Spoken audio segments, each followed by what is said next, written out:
일반적으로 4단자망이라 그러면요. 왼쪽에 입력, 그러니까 V1, V2, 오른쪽에 V2, I2가 이렇게 연결이 되어 있으면요. 신호가. 그러니까 왼쪽에 신호가 들어오게 되면은 이 4단자망을 통해서 오른쪽으로 갈 수도 있고, 오른쪽에 신호가 들어오면은 이 4단자망을 통해서 왼쪽으로 갈 수도 있습니다. 그래서 신호의 흐름이 왼쪽에서 오른쪽으로도 갈 수 있고, 오른쪽으로서 왼쪽으로도 갈 수 있는데, 이게 둘 다 일어날 수도 있고 하나만 일어날 수가 있습니다. 일반적으로 트랜지스터나 OP-앰프 같은 거는 왼쪽에 신호가 들어오면 오른쪽으로는 가지만 오른쪽에 신호가 들어왔을 때 왼쪽으로 가지는 않아요. 예를 들어서 한번 봅시다. 트랜지스터가 이렇게 있으면은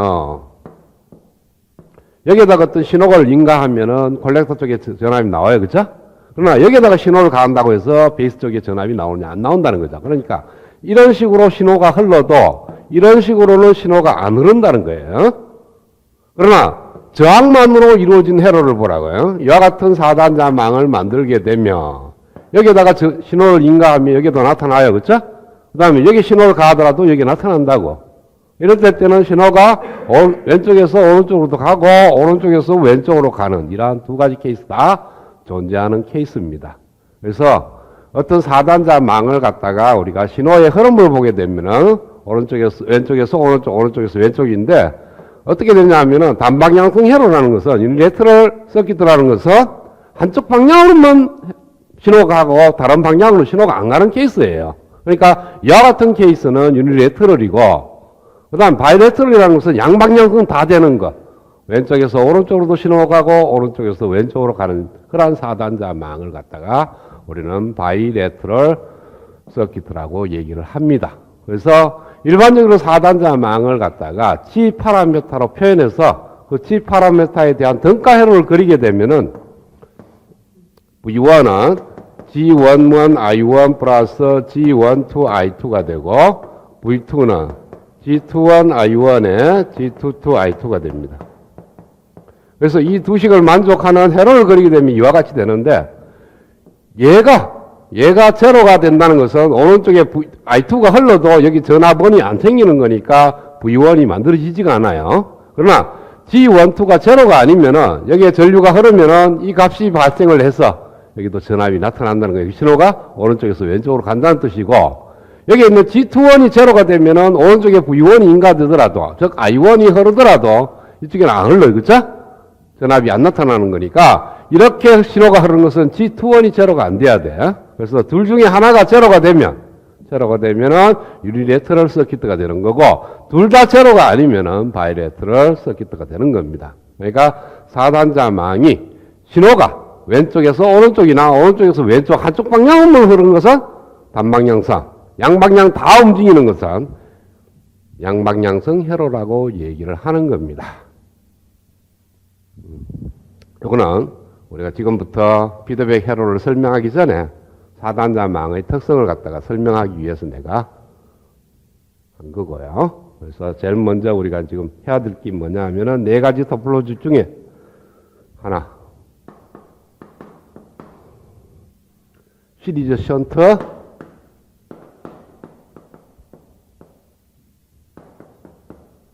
정폭기에 대해서 지금 얘기를 하겠습니다.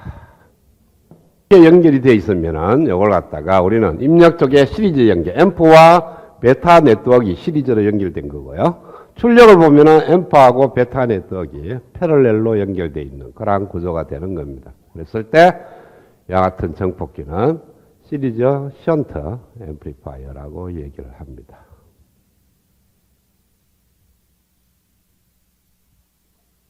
자, 그러면은 이 앰프도 4단자망이고 베타 네트워크도 4단자망이에요.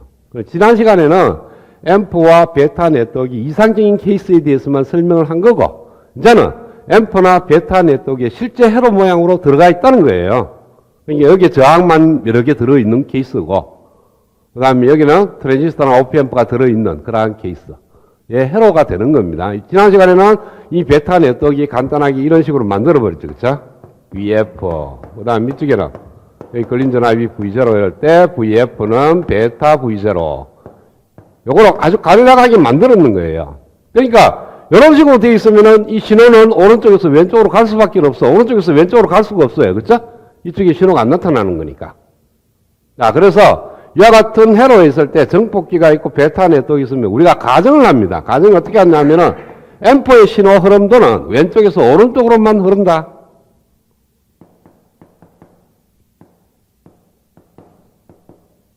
그러니까 앰프는 왼쪽에서 신호가 들어와서 오른쪽으로만 가지 오른쪽에 신호가 들어와서 왼쪽으로 가지는 않는다. 라는 가정이 있어야 되고요. 그 다음에 이 베타 네트워크는 오른쪽에서 왼쪽으로 가는 것이 아니고 오른쪽에서 왼쪽으로 가는 쪽으로, 그러니까 왼쪽에 출력을 따서 입력 쪽에 영향을 미치는, 그러니까 베타 네트워크의 신호 흐름들은 오른쪽으로 해서 왼쪽으로 가는 걸로 가정을 두는 거예요. 그런데 앰프는 뭐로 구성되어 있냐면 TR이나 OP-앰프로 구성되어 있기 때문에 이것은 가정이 맞아 떨어집니다. 즉 트랜지스터나 OP-앰프는 왼쪽에서 오른쪽으로 밖에는 신호가 안 가. 그래서 얘는 실질적으로 가정을 했지만 맞아 떨어지는 가정이고, 문제는 뭐냐면 이 베타 네트워크입니다. 이 베타 네트워크가 실질적으로는 베타 네트워크는 저항으로만 이루어져 있어요. 뭐 TR도 이루어질 수도 있지만은 일반적으로 저항으로 구성되어 있습니다. 만약에 트랜지스터로 구성되어 갖고 이런 식으로 단방향성으로 만들어주면은 확실한 건데, 만약에 베타 네트워크가 저항으로만 구성되어 있다면 저항으로 구성된 4단자망은 양방향성입니다. 그래서 오른쪽, 왼쪽 다 움직여요. 그런데 얘를 쓰는 거고 얘는 안 쓰겠다는 거죠. 베타 네트워크의 가정은 오른쪽에서 신호가 왼쪽으로 가는 것만 유효하고 오른쪽에서 왼쪽으로 가는 것은 무시를 하겠다는 거예요. 그래서 출력, 이 피드백 네트워크를 문제를 풀게 되면은 약간의 에러가 발생을 합니다. 그거는 뭐냐 하면은 앰프 쪽으로도 신호가 이렇게 흘러가고, 그리고 이렇게 가는 거는 이미 계산이 포함이 되어 있는데 이 입력 신호가 베타 네트워크를 통해서 이렇게 가는 신호가 있어요.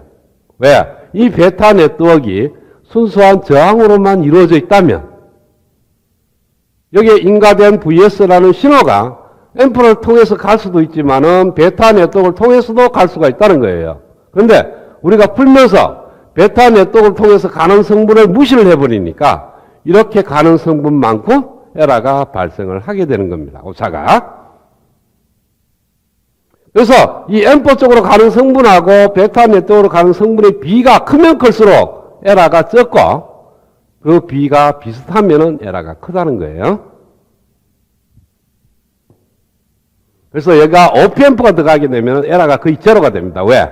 OP-앰프는 개인이 무한대이기 때문에 이렇게 가는 신호가 무한대인 만큼 증가하는 거고, 이거는 유한한 값으로 증가하는 거니까 비교하면은 거의 다 얘가 성립하는 거고요.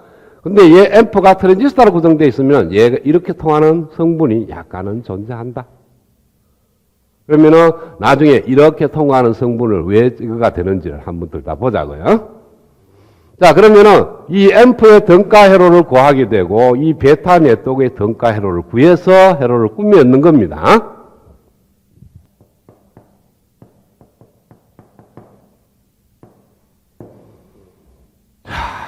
그러면은 시리즈 션트 방식이니까 앰프가 있으면은 입력에 전압이 들어가고 출력이 전압으로 표현돼야 되니까 이 앰프는 전압 정폭기 꼴로 만들어져야 돼. 그쵸? 그래서 전압 정폭기의 등가 회로를 쓰면 됩니다.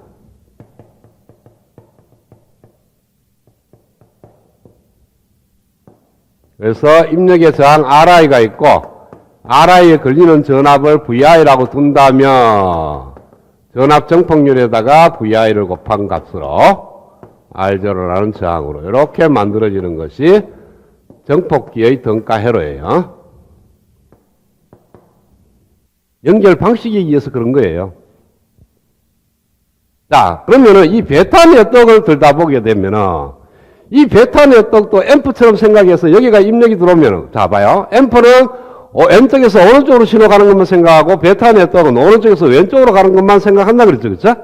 그러면은 왼쪽에서 뭐가 들어오냐면 전압이 들어와서 여기는 전류가 흘러나가야 돼. 그러니까 앰프로 봐서는 입력이 시리즈고 출력이 션트니까 전압이 되는데, 이 베타 네트워크를 보면은 입력이 전압이고 입력이 션트고 출력이 시리즈예요. 그럼 나중에 볼테이지, 그러니까 입력 션터 시리즈 연결 방식과 성계 앰프의 등가 회로나 직업 시리즈 션터에서의 베타 네트워크의 등가 회로는 같다. 즉, 다시 앞에 우리가 이 아이디어란 케이스에 대해서 공부를 할 때, 출력의 볼테이지 샘플링의 구조는 이렇게 되어 있고, 커런트 샘플링은 이와 같은 구조로 되어 있을 때, 여기 나오는 전압 VF나 IF를 표현하는데, 그는 입력적인 연결 방식에 의해서 VF도 표현될 수 있고, IF도 표현될 수 있는데, 그 VF나 IF는 얘 케이스는 V0가 들어왔으니까 V0 항으로 표현돼야 되고, 여기는 I0라는 항으로 표현이 돼야 될 겁니다. 그쵸? 자, 그러면은, 이 베타 네트워크를 볼 때, 자, 베타 네트워크 양방향성이라고 했어요. 그러니까, 일단 베타 네트워크를 갖다가 등가로 곤칠 때는 일단 양방향성 회로라는 가정하에 회로를 그려야 됩니다. 그래서, 베타 V0라는 것은 여기에 전압 V0가 들어오면은 여기에 전압이 나타나서 왼쪽으로 가는 신호를 의미하는 거고, 여기에 있는 베타 GII라는 것은 II 성분이 있으면은 오른쪽으로 신호가 간다는 뜻이에요. 그러니까 얘는 오른쪽으로 가는 신호고 얘는 왼쪽으로 가는 신호를 표현하는 거니까 이 베타 네트워크는 양방향성 회로를 다 표현을 한 겁니다. 그리고 자, 여기서 이와 같은 회로에서는 이렇게 가는 신호는 출력이 볼테이지 샘플링이에요. 그래서 이렇게 가는 신호는 여기다가 전압은 V0에 대해서 표현이 되지만 만약에 신호가 이렇게 가는 신호를 보게 되면은 이쪽에가 시리즈 연결이에요. 그러니까 커런트 샘플링이라고. 커런트 샘플링이니까 여기 흐르는 전류 II에 의해서 출력에 어떤 변화가 폭이 나타나야 됩니다. 베타 G라고. 그리고 얘는 왜 전류원으로 표현되어 있고 얘는 전압원으로 표현됐냐 하면은 여기는 출력 전압이 들어와서 전압으로 표현이 되면서 입력이 시리즈 연결이니까 전압원으로 표현돼야 되니까 이렇게 전압원으로 표현됐고요. 그 다음에 이렇게 가는 신호를 보면은 여기는 시리즈 연결이고 여기는 션트 연결이거든요. 그러니까 시리즈 연결이니까 흐르는 전류에 의해서 베타 G만큼 전폭이 되고 출력은 션트 연결이니까 전류원으로 표현돼야 된다는 거죠. 그래서 이런 식으로 표현이 되고 이제 계산할 때 뭐라 하냐면은 단방향성이라는 가정으로 성으로 만들어져야 되니까 우리가 베타 GII를 갖다가 제로로 보내버리는 거예요. 그리고 계산하겠다는 거야. 그러니까 얘가 제로가 아닌데 제로로 보내기 때문에 오차가 생긴다는 겁니다.